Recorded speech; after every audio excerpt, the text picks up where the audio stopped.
Uh-oh.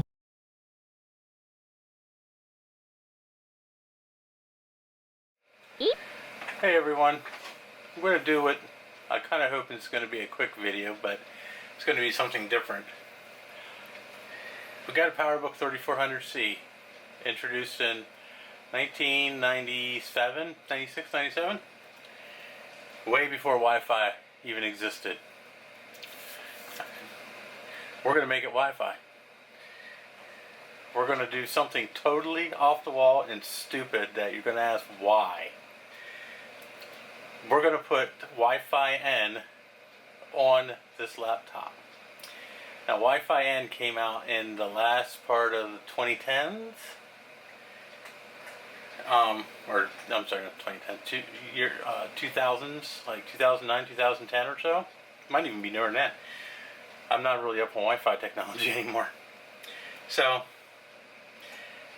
we're going to try this. I've never done this. I found this little thingy at a thrift store. This is a Linksys Cisco N Ultra Range Plus wireless and Ethernet bridge with dual band Wi-Fi. For anybody playing along at home, it's model WET610N. I have never seen anything like this before in my life. So we're going to give it a try. And just because I want to try it, I'm going to try it on a computer that doesn't even have Wi-Fi built in. Ta-da! So, now I do have Wi-Fi in my house, obviously. Who doesn't? I actually have two Wi-Fi access points, but I don't use one of them. So, the PowerBook 3400c has 10100 LAN networking built in on the back of the computer. And we know that works because I've been on the internet with it. So if we just turn around here, we can see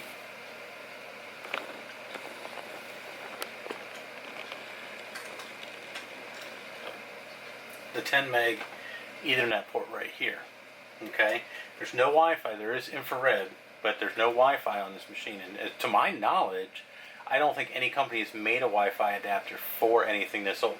This has a PC MCIA slots, not PC card slots. They are different. One's 16-bit and the other one's 32-bit. This uses the older 16-bit technology. So, while we're sitting here, we're going to plug in our LAN cable. Okay. And then we can turn the machine back around and zoom back out. Whoops. I always go the wrong way on the zoom. Okay, so we're back to our little setup here. So this is the doohickey right here. This is all it is. It's very small. It could be put just about anywhere. It's kind of cool because it is small, so you can just kind of hide it out of sight if you want. So, but it says wireless and Ethernet bridge with dual band. So we're going to try it. Now I have had this out of the box. I actually had this hooked up to my Mac Pro. I didn't actually hook the Ethernet up to it, but I hooked it up to my Wi-Fi. I was browsing around. It acts kind of like a router in a way. So now the cool thing is this has WPS, Wi-Fi protected setup, and the router that I have, which is a stupid piece of crap Comcast modem slash router all in one, also has WPS built in. So I could actually sync this right up to my router just by hitting two buttons. So I didn't have to actually configure anything, which is nice because I'm not even sure how I would attempt to configure this on the equipment that I have. There is software to go with this, however it is, of course, PC only, because most of these companies think that PCs are the only things in the world. So, we'll take a sec here, and we're going to get everything wired up, and we'll be right back. Okay, so we have the Wi-Fi adapter hooked up. We have a small computer light, which is indicating that we have a link. So, we're doing good so far. So, what we're going to do,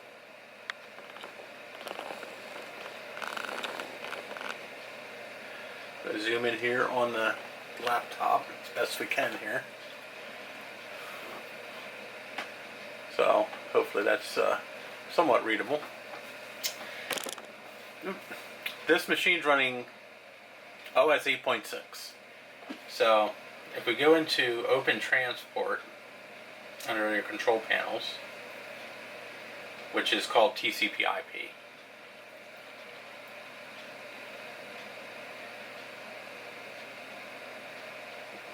We have everything set to just automatically get an address from the DHCP server.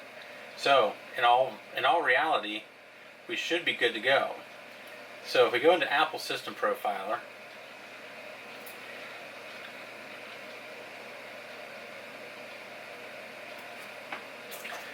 as we go into Apple System Profiler,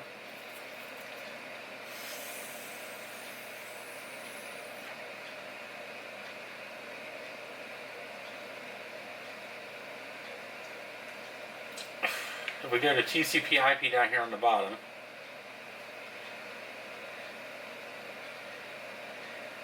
okay, it says we don't have an IP address.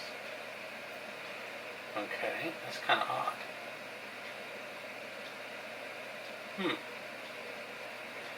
Alright, well let's just try it the old-fashioned way here.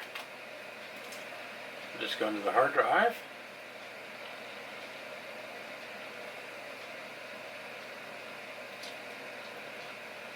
Load up Netscape.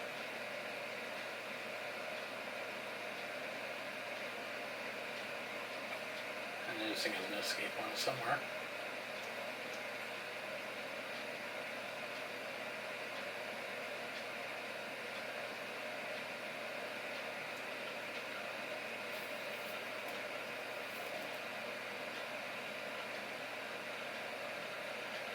There we go.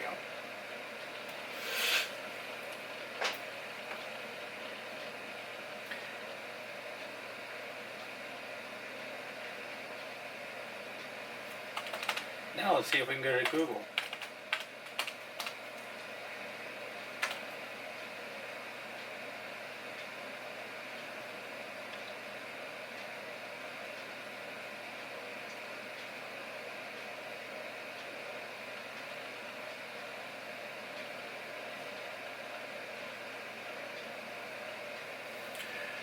So there we go, we're on Google. It actually loads pretty quick. Now Google's not a very fancy page either, so if we try to go someplace else, like let's try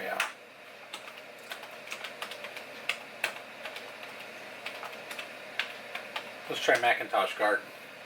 I don't know if it'll let me connect to that or not. Huh.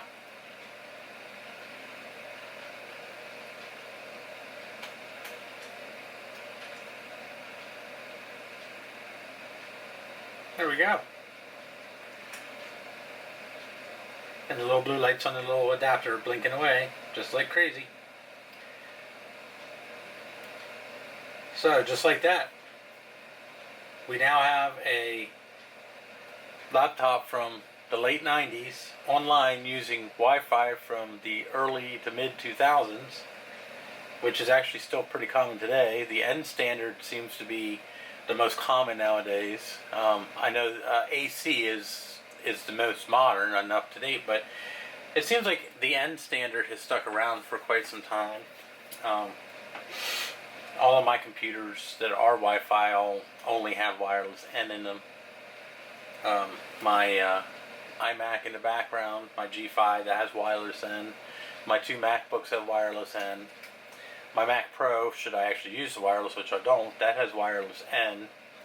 So, you know, well, my iMac's from 2005, that has wireless Wi-Fi N, so, I mean, you're figuring 2005 at least, so, you know, and it's a pretty old standard, but, I mean, it still seems to be pretty solid, so, but, you know, now we're online, we can actually go and browse the internet. The loading times are a little, I think they're a little faster than just hooking straight up to a cable. I mean, we're only working with a 100 megabit. Now, people seem to get megabits and megabytes confused. networking is measured in megabits or gigabits, not gigabytes. So it's a 100 megabit connection. So it's not 100 megs a second.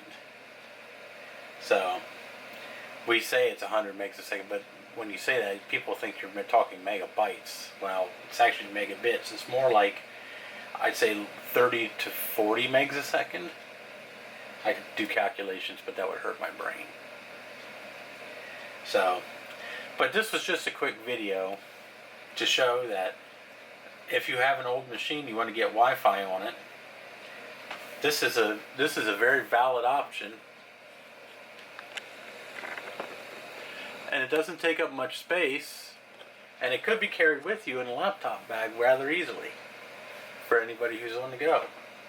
So, for our next trick, we might hook this up to a router, or not a router, but a switch, and see if we can make a whole bunch of computers wireless. So until next time, this is Mike from Mike's MacYak.